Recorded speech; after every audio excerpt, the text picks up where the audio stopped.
Birds of Prey is the long-awaited sequel to the acclaimed Suicide Squad in 2016, sort of. I guess it's been categorized as the long-awaited prequel to 2021's The Suicide Squad, starring Margot Robbie returning to the role of Harley Quinn. This is an adaptation of the DC Comics character, and taking notes from the likes of Deadpool, Logan, and Joker, went for that R rating, but without the need to push the bar on purpose. It was sleek, stylish, gritty, and fun, but leaving out the unnecessary, inauthentic edge of stuff like Hellboy or Venom. I don't know if this has been brought up yet, but I'm pretty sure this is the first live-action movie to ever be based on a character who was introduced as a side role in an animated TV series. Harley Quinn has come a far way, and after almost 2 decades of maintaining relevance, it's a little surprising it took this long to give her a big screen persona.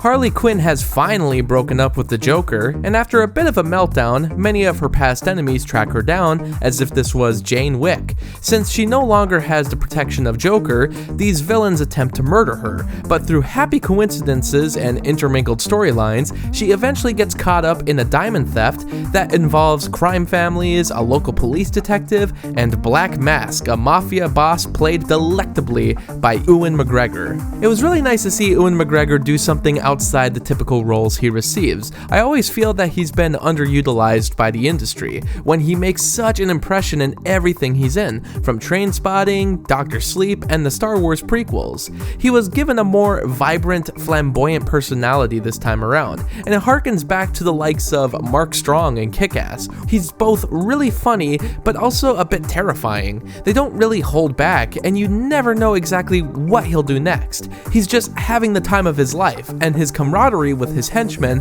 became the most memorable stuff. I've been a fan of Margot Robbie ever since her debut in The Wolf of Wall Street, so of course I love her here as well. She made an impact in Suicide Squad, but I'm glad she was left to her own devices in this entry. With the smaller budget, there's room to be more inventive and free with the source material. I'll admit that I haven't actually gotten around to seeing Batman the Animated Series yet, but I've seen enough of the character to know the traits when I see them. This feels completely in tone with what was originally created, while also making the role unique for herself.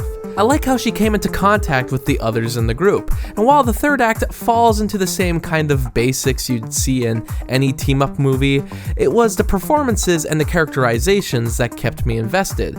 I liked Canary a lot. Anytime she was on screen, I was glued to the story.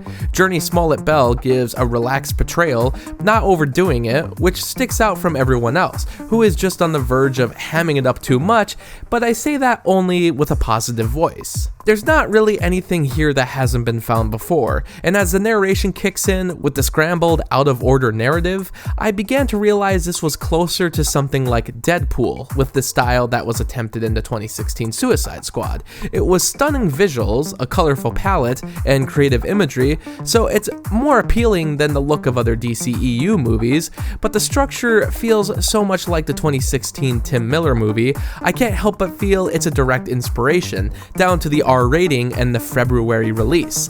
I think this is a funnier movie, but the 2016 Deadpool was worked on for so many years with constant rescheduling and studio issues. The writing was nearly perfected. After several viewings, I'm still wrapped up in the story, despite telling it out of order. I don't think Birds of Prey achieves that level because it comes off as a bit derivative and not as polished. I don't think there's anything wrong with giving this narrative style a try, but there are a few minutes where I get lost, or I think one plot is going on for way too long, or comes out of place. Overall, Birds of Prey succeeds in giving a group of fantastic actors fun characters to play with. It works as a standalone piece, but still fits in with the world of DC movies that have come previously. I'm glad they didn't feel the need to create this outside the universe, and for a smaller budget, they sure made the city look bigger and more intriguing than previously interpreted. I know Harley Quinn will return, but I hope to see these other Birds of Prey sometime in the future. I'll be giving this 4 out of 5 stars. What did you think of Birds of Prey? And do you think I was way off in my analysis? Leave a comment so we can discuss this. Thanks to all my Patreon supporters. For only $7, you can get your own monthly movie review. Ask me to review anything I haven't already. There's also other perks like blogs, exclusive videos, and early access. You can also follow me on Facebook, Twitter, and Instagram. And thanks so much for watching this video.